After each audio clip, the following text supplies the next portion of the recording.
Everyone, welcome back to my channel. তো কেমন আছো তোমরা সকলে? আশা করি সকলে খুব ভালো আছো, আর আমরাও খুবই ভালো আছি। এই ভিডিওটা শুরু করছি একটা অন্য রকমের ভিডিও দিয়ে।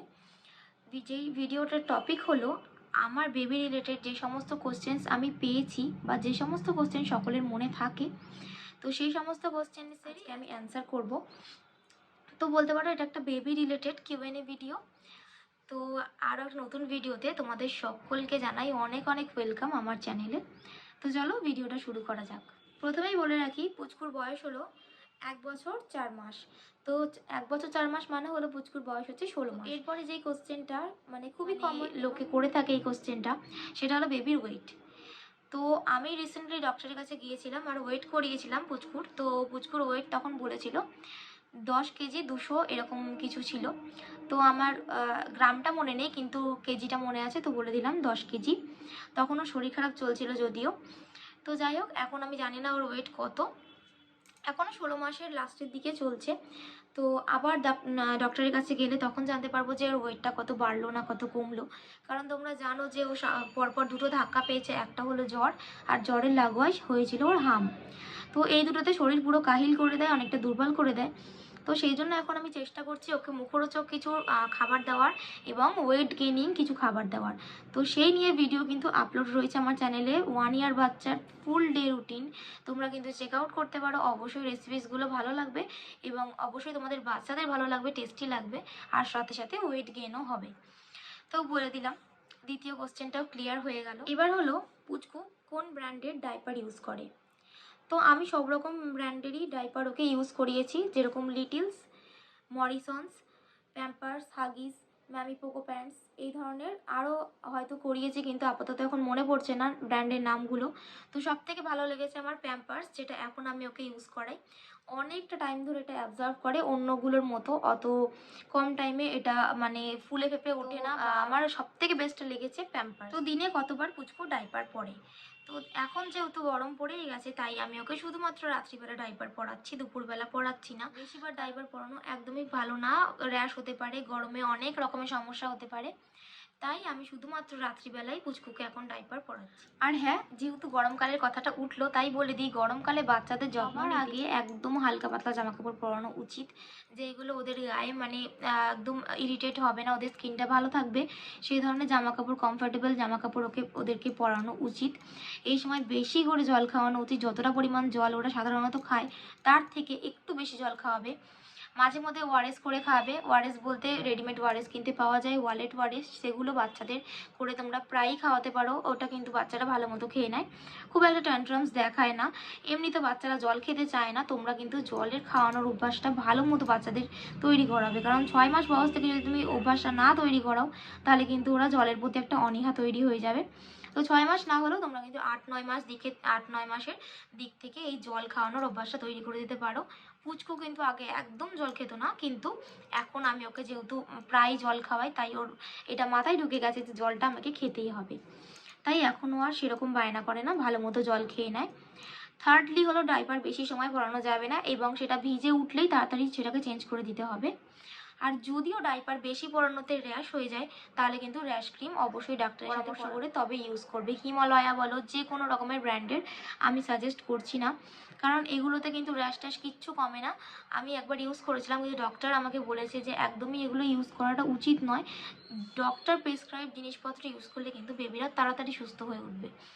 তাই তোমরা চেষ্টা করবে সবসময় তোমাদের ডক্টরের সাথে কনসাল্ট করে তারপর বাচ্চাদের কোনো রকম জিনিস বা কোনো রকম ক্রিম, লোশন এগুলো গায়ে লাগানো। এখন তো অতটা গরম পড়েনি, যখন খুব বেশি গরম পড়ে যাবে তখন যদি দেখো যে তোমাদের বাচ্চারা প্রচণ্ড ঘামছে, তাহলে কিন্তু তোমরা গাটা স্পঞ্জ করে দিতেই পারো, কিন্তু বেশিবার নয়, একবার, তাও একদম কড়কড়াভাবে গামছা জলটা বের করে খালি হালকা যে ভেজা থাকবে সেটা দিয়ে তোমরা গাটা স্পঞ্জ করে দিতে পারো। তখন পাখাটা অফ রাখবে, স্পঞ্জ করার 5 থেকে 10 মিনিট বাদে পাখাটা চালিয়ে দেবে। এবার আসে গরমকালে বাচ্চারা কি খাবে। তোমরা জানো গরমকালে খাবার কিন্তু মানে খাবারের পরিমাণটা সঠিক খেয়ে যদি জলের পরিমাণটা ঠিক না খায়, তাহলে কিন্তু গ্যাস অম্বল কিংবা হজম না হওয়ারও সমস্যা হতে পারে।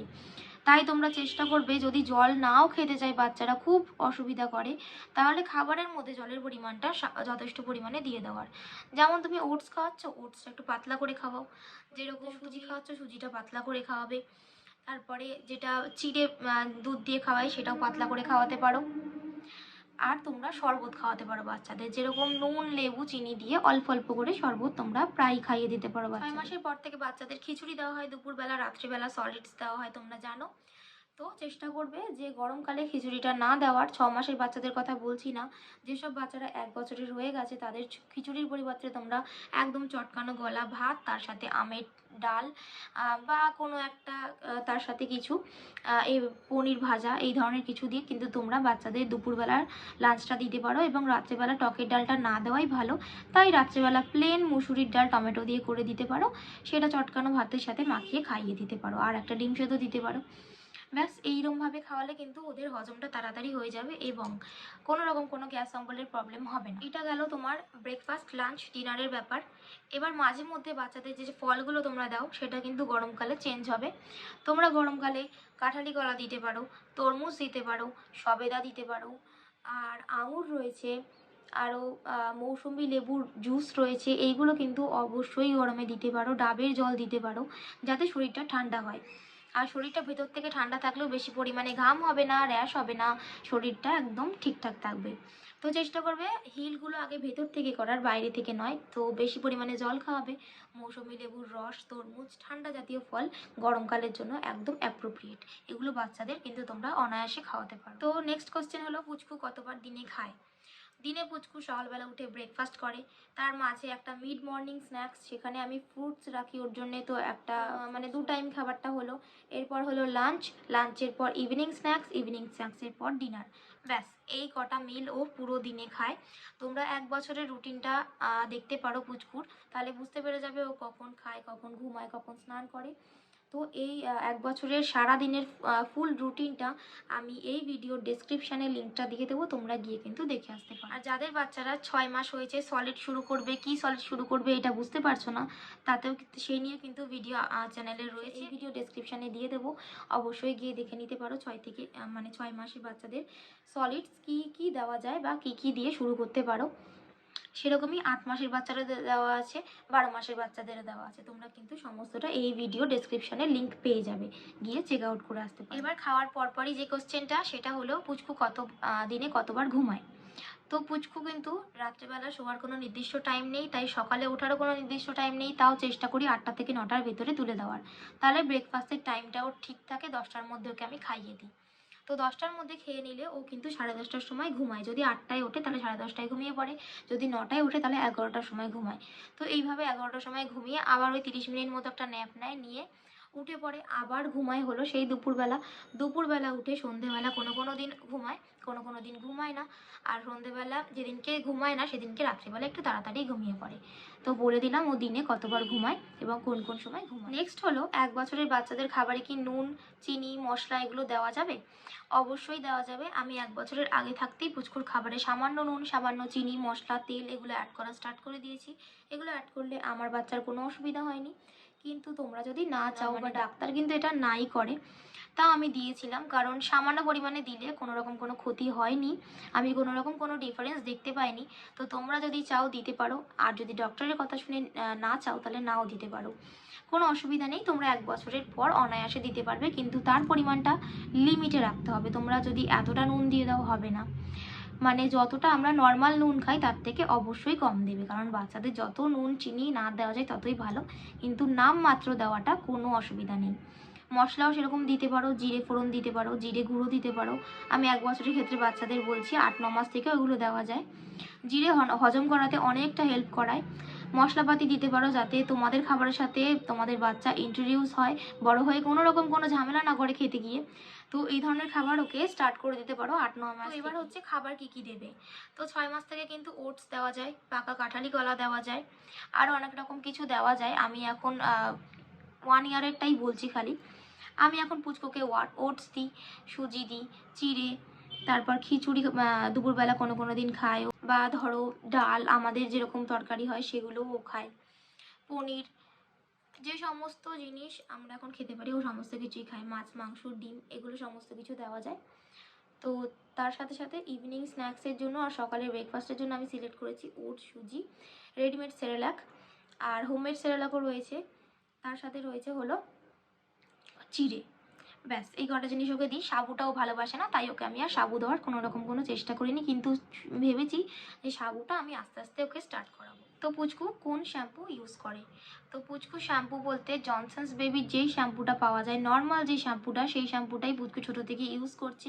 এবার আসছে অয়েল, কোন অয়েলটাও ইউজ করে। তো শীতকালে ইউজ করিয়েছিলাম আমি ডাবার লাল তেল যেটাকে বলে, সেটা আমি ইউজ করছিলাম এই শীতে রিসেন্টলি। তো খুব ভালো তেল, তোমরা অবশ্যই ইউজ করতে পারো বাচ্চাদের জন্য। আর তার আগে ইউজ করছিলাম মামা আর্থের একটা তেল, যেটা শীতকালেও দেওয়া যায় গরমকালেও দেওয়া যায়। তো এরপর আসে কোন ক্রিম আমি ওকে ইউজ করাই। যে সমস্ত ক্রিম আমি ইউজ করেছি কোনো রকম কোনো প্রবলেম হয়নি স্কিনে, তার মানে ওর নর্মাল স্কিন, ওর জন্য কোনো রকম কোনো সেন্সিটিভ ক্রিম নেওয়ার কোনো দরকার নেই।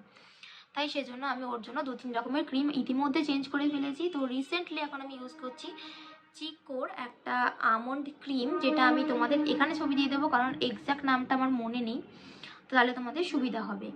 ক্রিমটা কিন্তু খুবই ভালো, অনেকক্ষণ ময়শ্চারাইজেশন প্রোভাইড করে। তো অনেকেরই প্রশ্ন থাকে যে পুচকু 6 মাস থেকে কোন ফর্মুলা মিল্কটা খেয়েছে। তো পুচকুর ডক্টর সাজেস্ট করেছিল, পুচকু যখন একদম নিউবর্ন ছিল, আমি যখন নার্সিং হোমে ছিলাম, সেখান থেকে চাইল্ড যে স্পেশালিস্ট সে সাজেস্ট করেছিল আপটামিল গোল্ড। তো আপটামিল গোল্ডটা আমি নিউবর্নে যেটা ছিল সেটাও ওখানে খেয়েছিল। দেন যখন বাড়িতে আসি 6 মাস হয়, তারপর 6 মাস পর থেকে আমি আপটামিলটাই ওকে ধরাই, এবং আপটামিলটা ওর খুবই সুন্দরভাবে স্যুট করে গেছে। আমাদেরকে বলছিলাম যে পুচকু এখন রেডিমেড সেরেলাকও খায়, মানে যেগুলো দোকান থেকে কিনতে পাওয়া যায়। তো ওর জন্য আমি দুটো সেরেলাক এখন নিয়ে এসেছি, সেটা হলো মাল্টিগ্রেন ফ্রুটস আর মাল্টিগ্রেন উইথ ডাল ভেজিটেবলস। তো এই 2 রকমের সেরেলাক ওর জন্য আমি এখন নিয়ে এসেছি। এর আগে ও রাইস খেয়েছে, হুইট খেয়েছে, হুইট অ্যাপেল চেরি খেয়েছে, সমস্তগুলো কিন্তু ও সেরেলাক খেয়েছে। এবং আমি একটা হোমমেড সেরেলাকও তৈরি করছি, তো সেটার রেসিপি পরে আসবে চ্যানেলে, অবশ্যই তোমরা দেখতে পাবে। এই চ্যানেলটাকে সাবস্ক্রাইব করে দিও, তার জন্যে অনেক মায়েদের অনেক হেল্প হবে। যদি তোমরা হোমমেড সেরেলাকের রেসিপি দেখতে চাও বা নানান রকম বেবি কেয়ার ভিডিওস দেখতে চাও, তাহলে এই চ্যানেলটা তোমরা অবশ্যই সাবস্ক্রাইব করে নিও। তো হ্যাঁ, আরেকটা প্রশ্ন থাকে সবার মনে, যে 1 বছরে পুচকু কি কি শিখলো, কি কি নতুন অ্যাক্টিভিটিস ও করে। আর পুচকু এখন ইতিমধ্যে নতুন অ্যাক্টিভিটিস ও নতুন নতুন শিখছে, সেগুলো হলো আমাদেরকে কপি করা শিখছে। আমরা যেটা করি ও সেই জিনিসটা নিয়ে সেটাই করার চেষ্টা করে। জুতো যে পায়ে দিতে হয় সেটাও ও জানে এখন, জুতো পরা মানেই যে বাইরে বেরোনো সেটাও জেনে গেছে। দাদা, বাবা, মামা, তারপরে আরও অনেক রকমের শব্দ করতে শিখেছে, অনেক রকমের নিজস্ব ল্যাঙ্গুয়েজে কথা বলে, সেগুলো হয়তো আমরা বুঝতে পারি না, কিন্তু ওর এই নতুন অ্যাক্টিভিটিসগুলো। ডগিকে ডাকতে পারে, এই একটা ব্যাপার আমি লক্ষ্য করেছি কদিন ধরে, ডগিকে ডাকতে পারে। আর একটা ব্যাপার হলো, যদি খালি পায়ে মেঝে দিয়ে হেঁটে যায়, তাহলে পায়ের মধ্যে কালো কালো স্পট হয়ে যায়। তো তো যখন আমরা যদি বলি এ বাবা, পায়ের তলায় কি নোংরা, তখন কিন্তু শুধুমাত্র এ বাবাটা বললেই এখন ও পায়ের তলায় দেখতে আরম্ভ করে দেয়। মানে এতটাই ওর বুদ্ধি হয়ে গেছে যে এই বাবাটা শুনেই ও পায়ের তলায় আগে দেখে, বাকি লাইনটুকু এখন বলতেই হয় না। তো এই নতুন নতুন অ্যাক্টিভিটিসগুলো আমি লক্ষ্য করছি ওর মধ্যে। আরও অনেক কিছু আছে, বললে শেষ হবে না। যেরকম ও টাটা করতে পারে, জিভ দেখাতে পারে, কান দেখাতে পারে, মাথা দেখাতে পারে, এরকম অনেকগুলো বডি পার্টস আমি ওকে মানে শিখিয়েছি, যে এইটা মাথা, এটা কান, এটা জিভ। তো এই ধরনের আস্তে আস্তে এখন ওকে আর অনেক রকম শেখানোর চেষ্টা করছি, দেখি কত দূর কী হয়, ওর অ্যাক্টিভিটিস আরও কী কী পরিবর্তন আসে, কারণ বাচ্চারা তো মিনিটে মিনিটে পরিবর্তন হয়। তো এই অ্যাক্টিভিটিসগুলো তোমাদের সাথে শেয়ার করলাম। আরও ডিটেলসে দেখতে চাইলে ভিডিও দেখতে পারো, ভিডিওতে দেখলে ডিটেলসে বুঝতে পেরে যাবে, বা চোখের সামনে দেখতে পেয়ে যাবে যে পুচকু কী করছে না করছে। তো আর একটা ব্যাপার বলি, যেটা নিয়ে মানে অনেকেরই প্রশ্ন, যে পুচকু কি ফোন দেখে খায় নাকি টিভি দেখে খায়, বা এত সহজে পুচকু কী করে খেয়ে নেয়। তো পুচকুকে কিন্তু আমি ছোটো থেকে ফোন, টিভি, টাইম এগুলো কোনো রকম কিছু দিইনি। ওকে খাওয়ানোর সময় যত কষ্টই হোক, যত কান্নাকাটি করুক, আমি কিন্তু পাখি, বাঘ, এটা ওটা নানান রকম জিনিস দেখিয়ে খাইয়েছি, কিন্তু টিভি, ফোন বাদে। আমি সেটা মেনটেন করে রাখার চেষ্টা করি। মাঝে মধ্যে যখন খুবই জেদ করে, তখন আমি ওকে ঠাকুরের গান চালিয়ে দিই, যেরকম কৃষ্ণ নাম চালিয়ে দিলে ও চুপচাপ একদম মানে কোনো টু শব্দ না করে খাবার পুরোটা ফিনিশ করে নেয়। আবার কৃষ্ণ মানে যখন খুব ও বায়না করে তখন। আর এমনি টাইমে ওকে আমি ব্যালকানিতে নিয়ে গিয়ে খাওয়াই, জানলার ধারে বসে খাওয়াই। এগুলো কিন্তু করলে তোমরা দেখতে পাবে তোমাদের বেবিরা কিন্তু মানে ভালো মতো খেয়ে নিচ্ছে। তার জন্য ফোন, টিভি দেওয়ার কোনো রকম কোনো দরকার নেই। তোমরা একটা বুক দিতে পারো তোমাদের বেবিকে, খাতা দিয়ে দিতে পারো, ওরা কিন্তু নতুন জিনিস দেখলে চুপচাপ খেয়ে নেয়। যেরকম ধরো একটা জলের বোতল দিতে পারো, একটা বডি লোশন দিতে পারো, যেসব জিনিসগুলো রয়েছে যেসব জিনিসগুলো সেফটি সেসব জিনিস ওদের হাতে দিয়ে দিতে পারো, ওরা কিন্তু তাহলে সেসব জিনিস নিয়ে খেলতে থাকে। ওরা দেখবে কিন্তু খেলনার থেকে বেশি পছন্দ করে টিভি রিমোট, বাসনপত্র। তো এইগুলো দিতে পারো, এইগুলো নিলে কিন্তু ওরা সহজেই খেয়ে নেয়। আর যখন খুব জেদ করে, খুব বায়না করে, আমি বললাম যে আমি আমার বাচ্চাকে কৃষ্ণ নাম চালিয়ে দিই তবেই খাওয়াই, অন্য রকম কিচ্ছু না। কারণ খাওয়ার সাথে একটা ভেতরের একটা টাচ থাকে, তো আমি চাই না সেই সময়টা বাজে কিছুর মধ্যে প্রবেশ করুক। তাই আমি সেই টাইমটা কৃষ্ণ নাম চালিয়ে দিই, ও একদম সুন্দরভাবে খেয়ে নেয়। আর হরে কৃষ্ণ বললে 2 হাত তুলে দেয়, এটাও কিন্তু শিখেছে। তো যাই হোক, এরমভাবে তোমাদের বেবিকেদের খাওয়ানোর চেষ্টা করো, অবশ্যই কিন্তু খেয়ে। যেরকম তোমাদের খাওয়ানোর ব্যাপারটা আমি পুরোটা বুঝিয়ে বললাম, সেরকম কিন্তু বলবো বেবিদের একটা টাইম বাড়ি থেকে বের করবে, যেরকম সেটা সকালের দিকে হতে পারে কিংবা বিকেলের দিকে। বিকেলবেলা কিন্তু ওয়েদার খুবই ভালো থাকে, বাচ্চাদের বের করতে পারো, নিয়ে একটুখানি হাঁটলো, একটুখানি চারিদিকটা ঘুরে দেখলো, ব্যাস এইটুকু এনাফ ওদের সারাদিনের জন্যে। কারণ সারাদিন ঘরে বন্দি থাকতে কিন্তু কারোরই ভালো লাগে না। ওদের মন মেজাজ ঠিক রাখতে একটু ব্যালকানিতে দাঁড়াতে পারো, যদি কোনো রকম কোনো দিন কোনো রকমভাবে পসিবল হচ্ছে না বাইরে যাওয়া, সেদিন তোমরা ব্যালকানিতে দাঁড়াতে পারো, জানলার ধারে দাঁড়াতে পারো, একটু দেখাতে পারো এটা গাছ এটা পাখি। চেষ্টা করবে সকাল কিংবা বিকেল বেবিদের এক টাইমটা একটুখানি বাইরেটা ঘুরিয়ে আনার, তাতে তাদের মন মেজাজটা অনেকটা ভালো থাকবে। আর দেখবে খিটখিটটা কম করবে, কারণ বাইরে বেরোলে পরিবেশটা দেখবে, একটুখানি বাইরের হাওয়া গায়ে লাগবে, সেটা কিন্তু অনেকটা কাজ করে। বাচ্চা যখন হাঁটতে শিখবে তখন তোমরা অবশ্যই একটা বল নিয়ে বেরিয়ে গেলে, একটুখানি মাঠের মধ্যে খেলে আবার নিয়ে চলে এলে, এটা কিন্তু ওদের এনার্জিটা অনেকটা বুস্ট হবে। আর হেলদি খাবার দেবে, হেলদি ফুড রুটিন রাখবে, হেলদি স্লিপিং টাইম রাখবে, তবে কিন্তু ওদের সমস্ত যেই সাইকেলটা আছে সেটা সুন্দরভাবে মেনটেন হবে। এরম একটা রুটিন করবে। তো বাচ্চাদের ক্ষেত্রে রুটিন খুবই ইম্পর্টেন্ট। তোমরা কিন্তু অবশ্যই বেবি রুটিনটা ভালো মতো করবে, একটা টাইমে করবে, তাতে তোমাদের বেবিরা অনেক সুস্থ থাকবে, অনেক ভালো থাকবে। এবার আসি সব থেকে একটা ইম্পর্টেন্ট টপিক নিয়ে, সেটা হলো বাচ্চার পটি ট্রেনিং। তো পুচকু কিন্তু এখন বললাম যে ওর 16 মাস, 1 ইয়ার 4 মান্থ হয়েছে। তো ও কিন্তু এখন পটির কথা বলতে পারে, বলতে পারে বলতে আমাকে বোঝাতে সক্ষমও। তো আমি বুঝতে পারি, ও আমাকে বোঝাতেও পারে যে কখন ওর পটি পাচ্ছে, কখন ওর পাচ্ছে। এমনকি ও ডাইপার পরে থাকলেও আমাকে বোঝাতে পারে যে ওর পটি পেয়েছে। কিন্তু এর ট্রেনিং আর পটি ট্রেনিংটা কিন্তু তোমাদেরই করাতে হবে। আর এই ট্রেনিংটা আমি যেভাবে পুচকুকে করিয়েছি, তো সেইভাবেই কিন্তু পুচকু এই অভ্যাসটা তৈরি হয়েছে, ফলেও এটা আমাকে ভালো মতো বোঝাতে পারে যে আমার এই টাইম পটি পেয়েছে, এই টাইম পেয়েছে। তো এই নিয়ে এই ভিডিওতে আর আলোচনা করছি না। তোমরা যদি জানতে চাও অন্যান্য রকম টপিক্সের ওপর ভিডিও পেতে চাও, তাহলে কিন্তু কমেন্টসে জানাবে কোন টপিকের ওপর তোমরা ভিডিও চাইছো বা কোন জিনিসটা তোমরা জানতে চাইছো আমার কাছ থেকে, সেটা কমেন্টসে জানাতে পারো। তাহলে আমি একটা সেপারেট ভিডিও করব তোমাদের জন্য সেই টপিকটার ওপর স্পেশালি, যাতে তোমাদের বুঝতে সুবিধা হয় এবং তোমরা ক্লিয়ারলি একদম সেই টপিকটা নিয়েই ভিডিওটা দেখতে পারো। তো আজকের ভিডিওতে যে সমস্ত কোশ্চেন্সগুলো আমার মনে হয়েছে অ্যান্সার দেওয়া দরকার কিংবা জানানো দরকার, তো সেগুলো তোমাদের সাথে শেয়ার করে দিলাম। যদি কিছু বাদ পড়ে যায় তোমরা কমেন্টসে বলো, আমি সেগুলোরও অ্যান্সার দেওয়ার চেষ্টা করব। আজকের ভিডিওটা ভালো লাগলে অবশ্যই লাইক করো, চ্যানেলটাকে সাবস্ক্রাইব করো, সুন্দর সুন্দর কমেন্টস করো, আর বুচকুকে আশীর্বাদ করো অনেক অনেক। তো চলো আজকের ভিডিওটা আমি এখানেই শেষ করতে, চলো টাটা, দেখা হচ্ছে আবার নেক্সট কোনো ভিডিওতে। আজকের মতো টাটা।